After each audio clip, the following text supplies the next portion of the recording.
Saya alhamdulillah NO itu saya tidak bisa, saya tinggalkan. Ini adalah tinggalan dari siapa yang kita kholi ini. Pada setelah Wahabi membongkar apa yang disebut daripada makabir, cungkup-cungkup, kalau ubah-ubah para sahabat, para ulama-ulama besar, itu ulama-ulama Mekah tidak mampu untuk mengendalikan yang hal itu. Tetapi apa yang terjadi? Mbah Wahab sebagai pimpinan Jam'iyah Nahdlatul Wathon, yang walau Nahdlatul Wathon itu artinya gerak atau bangkitnya pencinta tanah air, tapi Nahdlatul Wathon mempunyai anak organisasi keislaman, yaitu Jam'iyatun Nasihin, yang diketuai oleh Kiai Asnawi Kudus. Tahun 25 pada waktu itu diputuskan ulama-ulama Jam'iyah Nahdlatul Wathon mengirimkan utusan menghadap Raja Abdul Aziz. Kemudian yang ditunjuk pada waktu itu, saya diceritai oleh orang tua saya dan ulama-ulama yang dahulu, mestinya dipimpin oleh Kiai Asnawi. Ya, delegasi ulama Nahdlatul Wathon sering disebut-sebut ulama Nahdlatul, sehingga akhirnya 25 kembali, akhirnya terbentuk apa itu yang menjadi delegasi itu komite, sehingga komite Hijaz itu tidak bisa dipisahkan dengan komite Muktamar Nahdlatul Ulama yang pertama.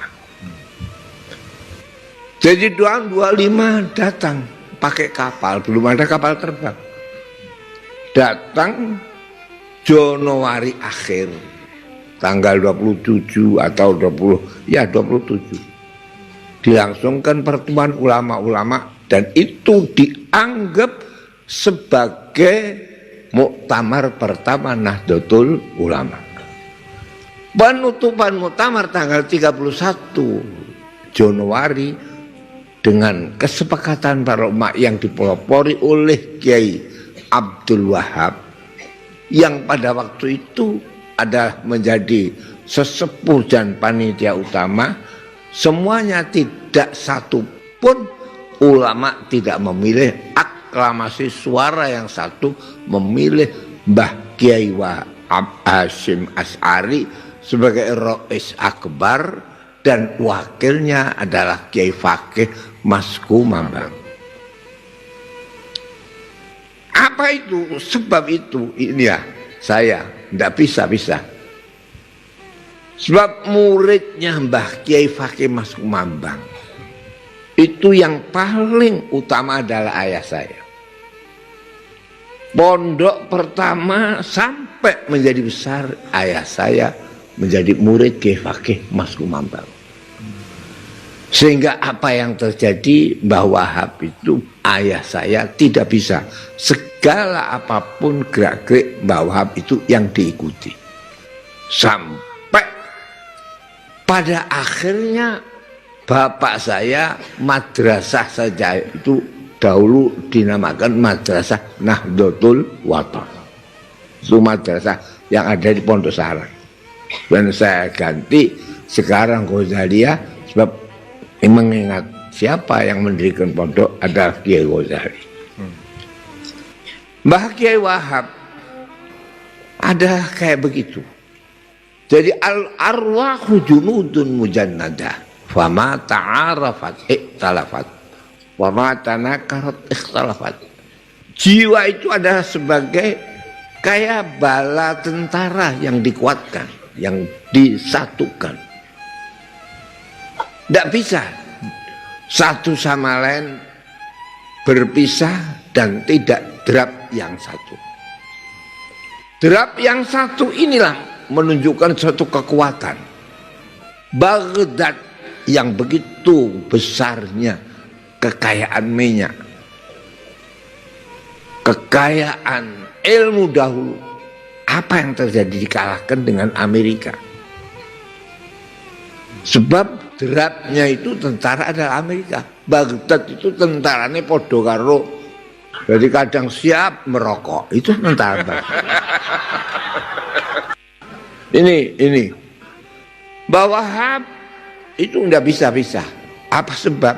Sebab ayah saya adalah yang dekat dengan Kiai Fakih Mas Ngembang, dan Kiai Wahab satu-satunya ulama yang dekat dengan Mbah Hasim. Sehingga pernah saya ceritakan di sini, tapi tidak akan saya jelaskan di majelis ini, pernah bertemu 6 mata antara Mbah Wahab, ayah saya, dan Mbah Hasim Asy'ari. Ini Mbah Wahab adalah komite Hijaz menjadi komite Muktamar. Mbah Wahab satu-satunya ulama yang oleh ayah saya di mana saja mesti saya ikuti itu Mbah Wahab. Sampai ada NU keluar dari Masyumi jadi partai, itu Mbah Wahab. Bapak saya pertama kali saya harus ikut Mbah Wahab.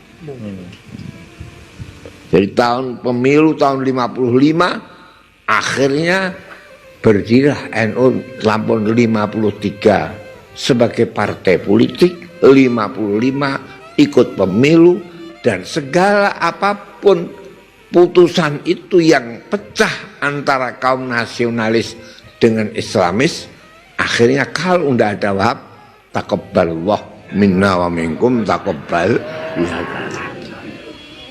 Ini saya menyaksikan. Apa itu terjadi sampai ada peraturan partai harus berdasarkan sama satu. Tidak boleh ada partai yang berdasarkan Islam. Sehingga Mbah Wahab ikut. Apa itu terjadi? Kalau nggak ada Wahab, NU ya taqabbalallah minna wa minkum taqabbal. Jadi indah Mbah Wahab.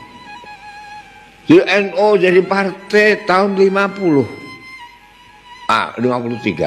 ikut pemilu 55, NU kampanye tahun 55 di Pondok Tebu Ireng. Sebelum hari H di Pondok Tebu Ireng, karena ada akui pada waktu itu, saya 3 hari sebelum Mbah Wahab datang belum ada, saya mondok Tebu Ireng. Jadi saya pernah mondok Tebu Ireng 3 hari. Habis akhirnya kampanye NU di Pondok Tebu Ireng, saya ikut. Mbah Wahab pulang, saya ikut pulang. Ini. Jadi saya alhamdulillah saya sudah berjanji, saya memang ya NU, dan NU-nya ya Wahabi, tapi Wahabi bukan Wahabi Mekah, tapi Wahabi tambak beras.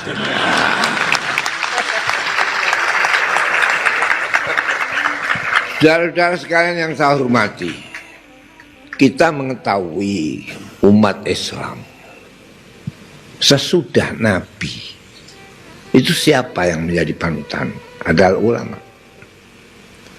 Ulama itu tiap 300 tahun berubah. Ini harus diketahui. Kalau 300 zaman sahabat tabi'in. Jadi 300 tahun. 300 tahun ini akhirnya berubah 400.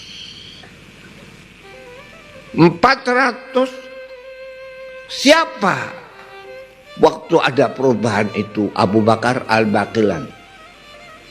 Jadi ulama-ulama yang dahulu lengkap. Pertama kali mujaddid Islam adalah Umar bin Abdul Aziz. menghimpun antara Quran dan hadis. Jadi kalau waktu zaman sahabat hanya Quran ditulis, tapi waktu tahun 200 Quran dan hadis. Sebab tidak ada apa yang diucapkan Muhammad, in huwa illa wahyu yuha wa ma yantiqu anil hawa in huwa illa wahyu yuha. Ini tahun 100. 200 berubah.